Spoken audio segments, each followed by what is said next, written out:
क्या नाम है आपका? कहाँ के रहने वाले हैं? मेरा नाम प्रियंका कश्यप है और मैं एच ब्लॉक बर्रा विश्व बैंक में रहती हूँ। मुझे ये बताइए कि आपको पशु पालने की प्रेरणा कहाँ से आई?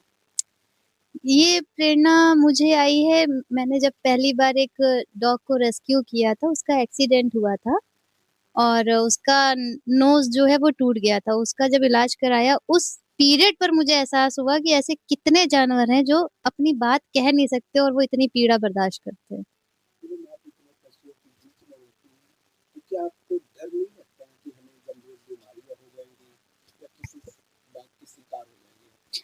नहीं, फिलहाल तो भैया देखिए ऐसा है कि ऐसी कोई बात अभी है नहीं और जो भी रेस्क्यू करके हम लोग लाते हैं तो सबसे पहले उनको हम लोग वैक्सीनेट करते हैं, 9 in 1 वगैरह लगवाते हैं, रेबीज के इंजेक्शन लगवाते हैं और जब उनका ट्रीटमेंट होता है तो हम लोग थोड़ा-सा प्रिकॉशन रखते हैं कि अपने हाथों को नीट एंड क्लीन रखें और बहुत हाइजीन रखते हैं तो उससे बीमारियों का कोई डर नहीं है। हाँ, वहीं अगर बात करी जाए पशुओं की, तो जो लोग हैं पशुओं के ऊपर गाड़ी चढ़ा करके चले जाते हैं। देखिए, जो लोग गाड़ियाँ वगैरह ऐसे रैश ड्राइविंग करते हैं और जानवर को ऐसे मार के चले जाते हैं, तो उनके लिए बस एक ही शब्द है कि वो इंसान नहीं है। वो चलते-फिरते ज़ॉम्बी हैं जिनको एहसास ही नहीं है कि उन्होंने किसी की जान ले ली, किसी को अधमरा कर दिया और किसी को ऐसी हालत में छोड़ के चले गए, वो इंसान नहीं है। वो मर चुके हैं ऑलरेडी, बस वो उनकी बॉडीज़ दिख रही हैं। ये भी बात करें तो कई काफ़ी लाखों रुपए खर्च कर चुके हैं। ये पैसा कहाँ से आता है? भैया, ये पैसा कहीं से नहीं आता है। हमारे घर में बड़े भैया हैं जो काम करते हैं, बिज़नेस का काम करते हैं, दोना पत्तल का। दीदी हमारी प्राइवेट कंपनी में जॉब करती हैं और छोटा भाई है, फूड रेस्टोरेंट चलाता है। तो इन सब की इनकम मिला कर के यहाँ पर ये इनकी सेवा हो रही है। नहीं, अगर इनकम की बात करें तो मैडम आपकी एज लगभग शादी लाइफ हो गई है, सारी कमाई आप पशुओं पे ही खत्म कर देंगी, तो फिर अपने लिए क्या बचा करके रखेंगे? भैया बचाना ही क्यों है? आज आज जब अगर हम इन पशुओं के लिए कर रहे हैं, कल फ्यूचर तो कोई नहीं देख के आया है। आज जो भी है मेरे पास मैं सब इन पर लगा दूँगी और रही बात शादी की तो कहते हैं ना बेटियाँ अपना भाग्य लेकर आती हैं। तो कोई होगा जो जैसी मैं हूँ वैसे मुझे एक्सेप्ट कर ले। बाकी उसके लिए मुझे अपने लिए कन्याधन नहीं जोड़ना। मैडम क्या मैं आपको कन्याधन जोड़ के बैठ जाऊँ और मेरे सामने कोई मर रहा हो तो ऐसी तो शादी भी मुझे नहीं करनी है। मैडम आप क्या कोई एनजीओ है या किसी एनजीओ से आप जुड़ी हैं? भैया मेरी खुद की एक एनजीओ है श्री राधे मुस्कान फाउंडेशन करके, जो मैंने एस्टेब्लिश करी थी 2020 में। ड्यूरेशन थी कोविड सेकंड फेज़ और उस टाइम पर मैंने काफ़ी उसमें काम भी किया था बट मुझे कोई फंडिंग नहीं हुई थी। लेकिन मैंने काम अपनी खुद के पॉकेट से उसको कंटिन्यू रखा। ये मैं इस भरोसे नहीं थी कि मुझे कोई फंडिंग मिले तो ही मैं काम करूँ। मेरा मेरा जो सेवा करने का भाव था वो बिना फंडिंग के भी अभी भी जैसे-तैसे ईश्वर की कृपा से चल रहा है। नहीं, अगर बात करी जाए मैडम पशुओं की, तो क्या पशु केवल आपको कुत्ते ही ज़्यादा पसंद है, फिर अदर भी पशुओं के आपने इलाज वैसे ही करवाए हैं? नहीं भैया, डॉग्स मुझे ज़्यादा दिखते हैं ऐसी डैमेज स्थिति में, बाकी मैं काउस को भी देखती हूँ, पैरट्स हो गए या पंछी हो गए और टर्टल्स वगैरह भी हो गए, जो भी मुझे दिख गया।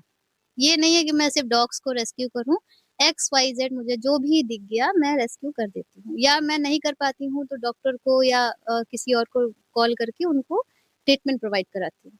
अभी तक आपने कितने पशुओं का इलाज करा करके उनको जीवन दान दिया?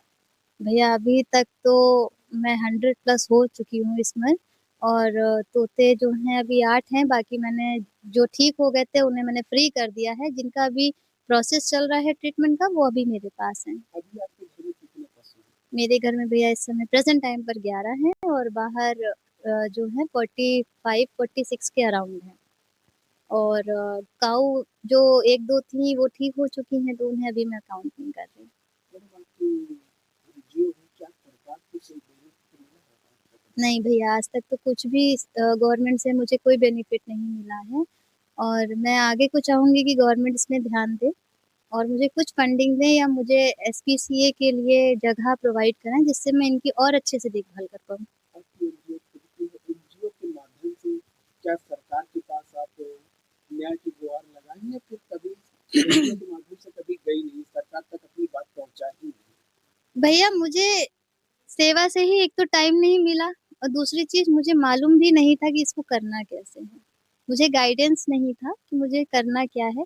मुझे लगा एनजीओ में वो खुद भी कुछ बताएँगे, मैंने 1-2 जगह पता किया बट मुझे लगा कि नहीं समझ में आ रहा है तो मैंने खुद से निजी सेवा चालू रखी। कि सरकार से और लोगों से क्या मांग है, क्या चाहती हैं?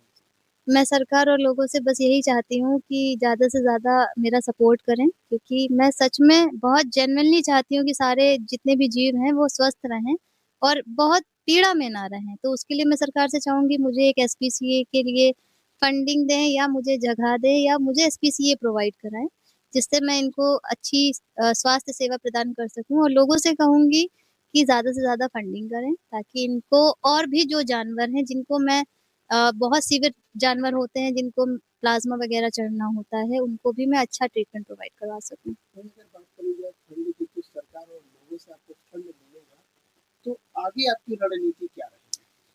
भैया जब मुझे लोगों से और सरकार से सुविधा और फंड मिलेगी, तो मेरी रणनीति यही है कि मैं इनके लिए हॉस्पिटल बनवाऊँ, जहाँ पर इन्हें निःशुल्क सेवा मिले। लोग कतराते हैं भैया इनकी सेवा करने में इसलिए कि उनकी जेब से पैसा लगता है। तो मैं चाहती हूँ कि इनके लिए मैं एक ऐसा हॉस्पिटल बनाऊँ जहाँ लोग इन्हें छोड़ जाएँ और इन्हें एक घर की तरह मैं उन्हें रख के इनका ट्रीटमेंट करूँ और लोगों का कुछ भी खर्चा ना हो। मैडम, आपका कौन से बैंक में अकाउंट है? क्या नंबर आईएफएससी कोड का? भैया मेरा प्रियंका कश्यप नाम से बैंक ऑफ बड़ौदा में अकाउंट है और उसका अकाउंट नंबर है 19140100258113 और आईएफएससी कोड है BAR B0COLKAN। एक बार फिर से बता दीजिएगा। जी बिल्कुल। मेरा प्रियंका कश्यप नाम से बैंक ऑफ बड़ौदा में अकाउंट है जो 19140100258113 और जिसका एफआईसी कोड है BAR B0COLKAN करके अकाउंट है। इसको भी आप पैसा डालना है इसमें? जी, जी भैया जिसको भी अपना योगदान और जो भी सहयोग करना हो आप इसी अकाउंट पर कर सकते हैं।